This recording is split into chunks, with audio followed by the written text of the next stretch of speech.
Hello everyone. मैं हिमानी उपाध्याय। स्वागत है आप सभी का इस शोध श्रृंखला में। पिछले शोध श्रृंखला में हम लोग डिस्कस कर रहे थे द प्लॉटिंग ऑफ ग्राफ्स ना। और उस ग्राफ में हम लोगों ने ग्राफ कैसे बनाते हैं, ग्राफ का अर्थ क्या होता है, मीनिंग क्या होता है, उसके बारे में बात की थी। कितने प्रकार होते हैं ये भी हमने बात की थी। आप हम लोग इसी के आगे सीरीज में आगे बढ़ेंगे। Graphic method the plot part 2। ठीक है। रेखा चित्रण में हम आगे के ग्राफ के बारे में डिस्कस करेंगे। इसके पहले तक हम लोगों ने इसकी कंसेप्ट मीनिंग की बात की थी, प्लॉट्स की इंपॉर्टेंस की बात की थी, लिमिटेशंस की बात की थी और इसके जनरल कैरेक्टरिस्टिक्स की बात की थी। टाइप्स ऑफ ग्राफ में डिस्कस किया था बार डायग्राम, स्तंभाकृति, पाई चार्ट की बात की थी। यहाँ पे सर्कल डायग्राम या इसको वृत्त भी कहते हैं, ये भी बात की थी। हिस्टोग्राम, स्तंभाकृति भी हमने डिस्कस किया था। आज हम लोग स्टार्ट करने जा रहे हैं फ्रीक्वेंसी पॉलीगॉन, आवृत्ति बहुभुज। आवृत्ति बहुभुज होता क्या है? आवृत्ति बहुभुज या फ्रीक्वेंसी पॉलीगॉन सिर्फ इसमें जो भी फिगर बनाते हैं, जो भी हम ग्राफ बनाते हैं, उसमें नंबर ऑफ स्ट्रेट लाइंस आती हैं और सारे स्ट्रेट लाइन आपस में लिंक हो जाती है, जुड़ जाती है।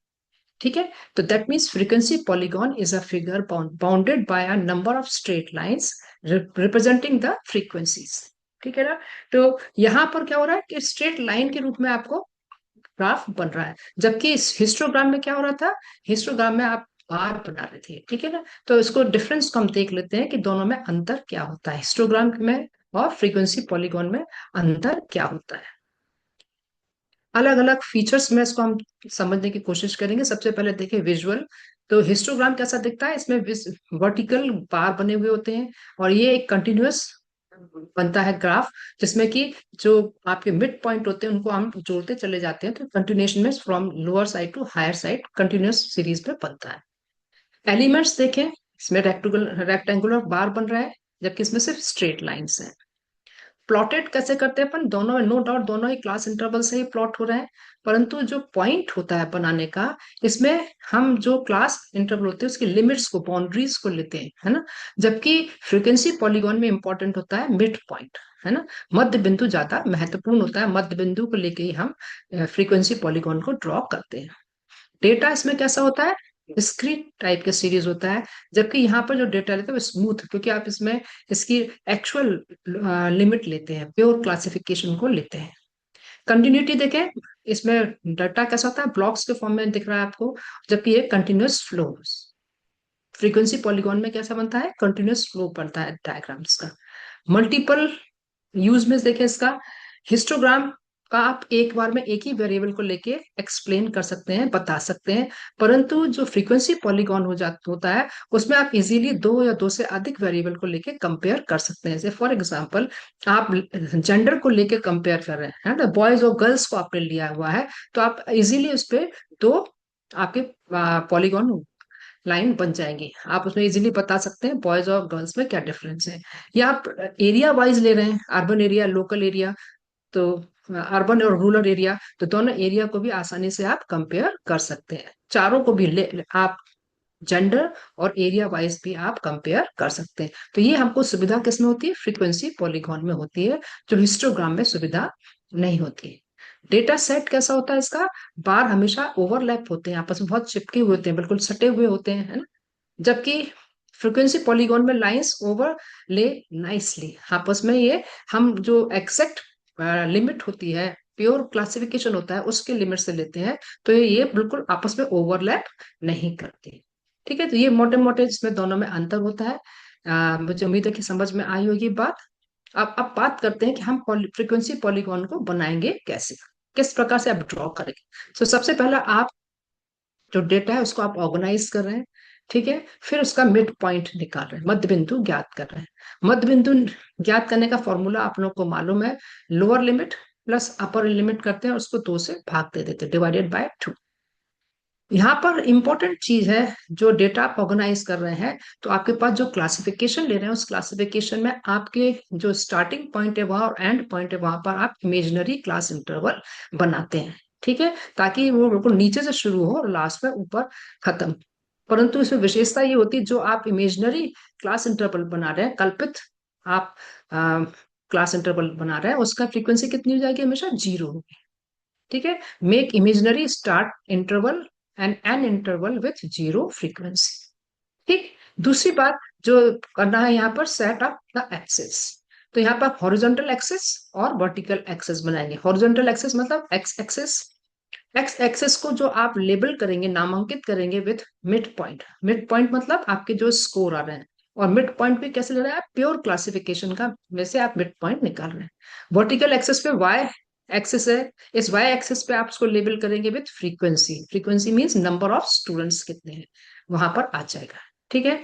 तीसरा आप करेंगे काम प्लॉट बनाते समय, प्लॉट द कोऑर्डिनेट। जितने भी पॉइंट है उन पॉइंट्स को आप कोऑर्डिनेट करेंगे कि एक्स एक्सिस और वाई एक्सिस पे वो किस जगह पर मिलेंगे। ठीक है। फिर connect the close and polygon. जो भी आपने पॉइंट लगाए उन पॉइंट को आप कनेक्ट करेंगे, आपस में जोड़ेंगे और पॉलीगॉन को कंप्लीट करेंगे। इसको कैसे बनाते हैं, इसको अपन इस एग्जांपल से समझने की कोशिश करते हैं। आपके पास ये डेटा दिया हुआ है, क्लास इंटरवल उसमें फ्रीक्वेंसी है। ठीक है, 20 to 30। ये इमेजनरी बनाया, ये कल्पित बनाई आपने क्लास इंटरवल, और इसकी फ्रीक्वेंसी कितनी है, 0। इसी तरह एंड में भी आपने 70 to 80 में भी इमेजनरी बनाई, जिसकी फ्रीक्वेंसी कितनी है, 0। और जितनी भी क्लास इंटरवल है, 20 to 30, 30 to 40, 40 to 50, 50 to 60, है ना, 60 to 70, 70 to 80।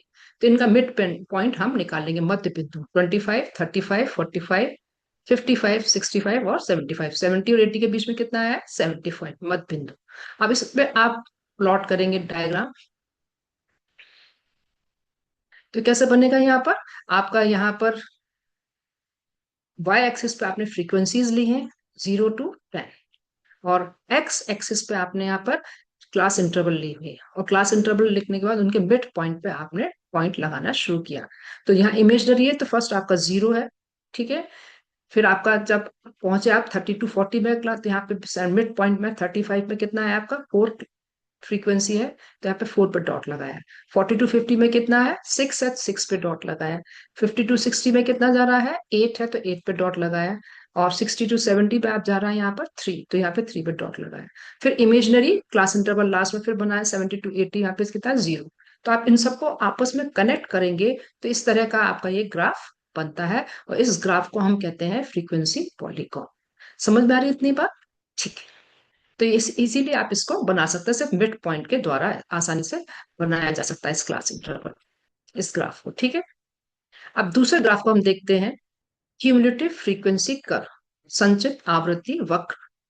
ठीक है, संचित आवृत्ति वक्र, जहां पर कि जो आपकी फ्रीक्वेंसी है उन फ्रीक्वेंसी को आप क्यूमुलेट कर रहे हैं, आपस में जोड़ रहे हैं। It shows the running total of frequency in a data set. आपका जो डेटा सेट दिया हुआ है, उस डेटा सेट में जितने भी फ्रीक्वेंसी है उनको आप बढ़ते हुए क्रम में आपस में जोड़ते जाते हैं, और उसको आप फिर ग्राफ में शो करते हैं कि किस तरीके से वो बढ़ रहा है। इससे क्या फायदा होता है, अगर इस तरह का आप ग्राफ प्लॉट करते हैं तो आसानी से आपको विजुअलाइज होता है कि ना किस तरह से आपकी जो फ्रीक्वेंसी है वो एक्यूमुलेट हो रही है ओवर इंटरवल, बढ़ते हुए क्रम में। ठीक है ना। और इससे क्या होता है, आप आसानी से उस डेटा का परसेंटाइल भी आप देख सकते हैं, आपको मीडियन भी दिखाई पड़ सकता है ग्राफ में, क्वार्टाइल भी देख सकते हैं, एट ए ग्लांस आप उसको पता कर सकते हैं। तो visualise how data accumulates over intervals, making it easy to find percentiles, the median and quality quartiles at glance. आसानी से देख सकते हैं। आगे हम लोग उसके बारे में बात करेंगे तो आपको फिर बताएंगे किस तरीके से आप देख सकते हैं इसको। इस एग्जांपल से पहले हम ग्राफ बनाना सीखते हैं, कैसे बनाएंगे। ये डेटा सेट आपके सामने है, क्लास इंटरवल दी हुई है, फ्रीक्वेंसी है, और उस क्लास इंटरवल की हम अपर लिमिट निकालेंगे और फिर क्यूमुलेटिव फ्रीक्वेंसी। तो आपको यहाँ पे इतनी चीज दी हुई थी, यहाँ पर आपको क्लास इंटरवल और फ्रीक्वेंसी, तो आप उसमें निकालना क्या है, आपको अपर लिमिट और क्यूमुलेटिव फ्रीक्वेंसी कैलकुलेट करनी है। ठीक है। तो फर्स्ट आपकी क्लास इंटरवल है 0 to 10, उसकी फ्रीक्वेंसी है 5। 0 10 में अपर लिमिट कितनी हुई, 10। क्यूमुलेटिव फ्रीक्वेंसी 5 का 5 ही रहेगा फर्स्ट में। फिर बढ़ते हुए क्रम में ऐड होगा 10 to 20, फ्रीक्वेंसी है 8, अपर लिमिट 20, और यहाँ पर 5 + 10 जुड़ गया, यहाँ पे 5 + 8 जुड़ गया, तो कितना हो गया ये 13 क्यूमुलेटिव फ्रीक्वेंसी। फिर 20 to 30 में अपर लिमिट 30 हो गई, फ्रीक्वेंसी 12 है। 12 को आपने इसमें जोड़ा, किसमें, 13 में जोड़ा, तो कितना हो गया 25। ठीक है। फिर next class interval 30 to 40, frequency 10 है, अपर लिमिट 40 है। आपने 10 और 25 को ऐड किया तो कितना हुआ 35। 40 to 50 वाले क्लास इंटरवल में फ्रीक्वेंसी दी है 5, अपर लिमिट कितनी हुई इसकी 50, और आपने यहाँ पे 35 और 5 को ऐड किया तो कितना हुआ 40। अब इसको आप ग्राफ जब प्लॉट करेंगे तो प्लॉट करते समय ध्यान रखेंगे कि सबसे पहले आपको एक्स एक्सिस पे लेबलिंग करनी है और वाई एक्सिस पे लेबलिंग करनी है। तो एक्स एक्सिस पे आप क्या करेंगे, अपर क्लास बाउंड्रीज को आप लेबल करेंगे, स्कोर्स को, और वाई एक्सिस पे आप क्यूमुलेटिव फ्रीक्वेंसी टोटल स्कोर्स है उनको आप शो करेंगे। फिर उसके बाद फिर कर्व बनाना शुरू करेंगे। आप पहले पॉइंट लगाएंगे, प्लॉटेड द पॉइंट्स, और फिर पॉइंट्स को आपस में जोड़ देंगे। ठीक है, start from lower boundaries and at the total frequency, सबसे टॉप में ले आके इसको आप 100% जहाँ हो रहा है वहां पर जोड़ेंगे। तो इसका जो ग्राफ बनेगा आप इस तरह से समझ सकते हैं इसको।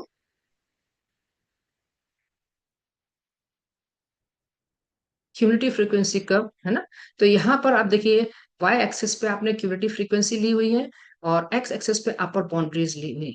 पहला जो 10 था, 10 पे कितना था 5, तो 5 पे पॉइंट लगाया आपने। नेक्स्ट अपर लिमिट थी 20, 20 पे कितना था आपके पास यहाँ पर 13, तो 13 पे पॉइंट लगाया। इसके बाद हाईएस्ट अपर बाउंड्रीज थी आपकी 30, 30 पे आपका कितनी क्यूमुलेटिव फ्रीक्वेंसी आ रही है 25, तो आपने 25 पे लगाया। नाउ देन फिर आपने अपर क्लास की अपर लिमिट थी 40, 40 में आपका कितना आ रहा है यहाँ पर 35, तो 35 पे पॉइंट लगा रहा है आप। और लास्ट वाले में 50 में आप देखना है यहाँ पे आपकी क्यूमुलेटिव फ्रीक्वेंसी कितनी थी टोटल 40। तो यहाँ पर आपने एक पॉइंट लगाया, इन सारे पॉइंट्स को आपने स्केल्स की मदद से या स्मूथ फ्री हैंड के थ्रू आपने इसको पेंसिल से इसको आपस में जोड़ देंगे। तो इस तरह से ये बनेगा, ये क्यूमुलेटिव फ्रीक्वेंसी कर्व बनता है, जिसमें आपने जो फ्रीक्वेंसी थे बिल्कुल शो कर रहा है कि फ्रीक्वेंसी किस रेंज में बढ़ रही है ना, क्या चेंजेस आ रहे हैं। ठीक है, इतनी बात समझ में आ रही है। ओके, अब बात करते हैं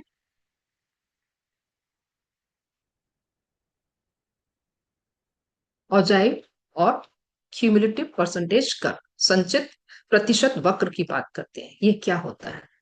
संचित प्रतिशत वक्र जो होता है ये शो करता है, it shows the relative running total of data up to each interval, है ना। तो जितने भी इंटरवल है उसमें instead of plotting the raw cumulative frequency on the Y axis, it plot cumulative percentage from 0 to 100। हम सीधे सीधे क्यूमुलेटिव फ्रीक्वेंसी को ना लिख के क्या करते हैं, उस क्यूमुलेटिव फ्रीक्वेंसी का परसेंटेज निकाल के फिर ग्राफ को बनाते हैं। तो यहाँ पर सही ग्राफ बनता है, और इससे क्या होता है कि आप इसमें और ज्यादा आसानी से, it allows to instantly read percentile, quartile, the median without doing extra mathematics, आप इजीली फाइंड आउट कर सकते हैं। ठीक है, इसके बनाने के लिए जो रूल है जिसको आपको ध्यान में रखना पड़ेगा आप जब ग्राफ बनाए, तो सबसे पहले एक्स एक्सेस पे आप क्या करेंगे, एक्स एक्सेस पे plot the upper class boundaries of the interval, है ना। सबसे पहले एक्स एक्सिस पे आप क्या करेंगे, अपर जो प्योर क्लासिफिकेशन बना रहा है उसकी अपर बाउंड्रीज को लेंगे एक्स एक्सिस पे, और वाई एक्सिस पे plot the cumulative percentage scaled strictly from 0 to 100 बनाएंगे।